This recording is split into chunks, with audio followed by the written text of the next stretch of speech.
ఇది ఒక వెరైటీ అయిన చేపల పులుసు అండి. చేపల కూర కానీ నీచు కూరలు కానీ కొంచెం స్పైసీగా కారంగా ఉంటేనే మనకి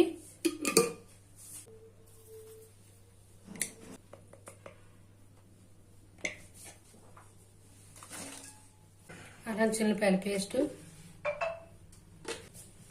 బెండకాయ ముక్కలు, నూనె,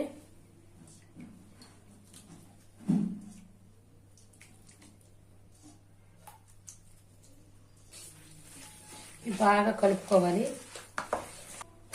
ఇదిగోండి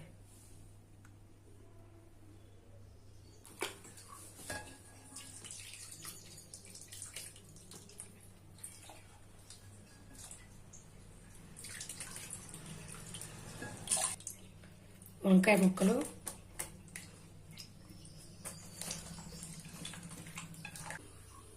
బెండకాయ ముక్కలు, పచ్చిమిరపకాయ, పెద్దలపాయి, వంకాయ, చేపలు అన్నీ వేసి ఉప్పు కారం వేసి చక్కగా కలిపి పెట్టాను.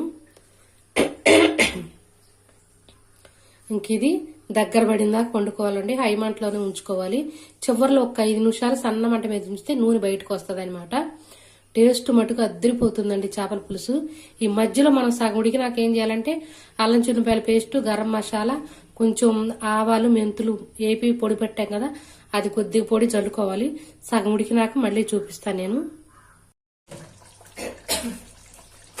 ఇదిగోండి కూర రెడీ అయిపోయింది. ఇప్పుడు గరం మసాలా,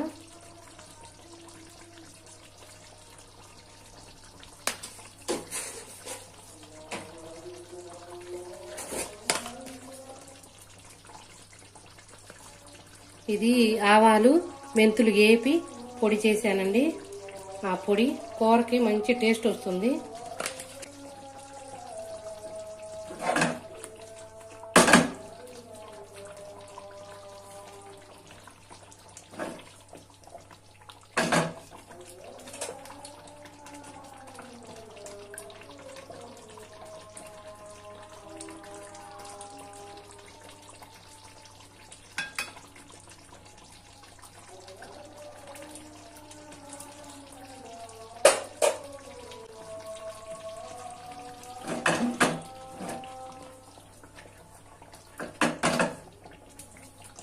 ఒక్క 2-3 నిమిషాలు మూతేసి పెట్టుకుందాం.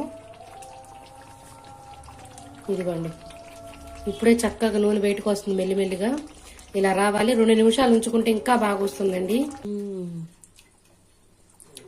ఉప్పు కారం కానీ అన్ని కానీ కూర కానీ టేస్ట్గా అద్దరిపోయిందండి బాబు.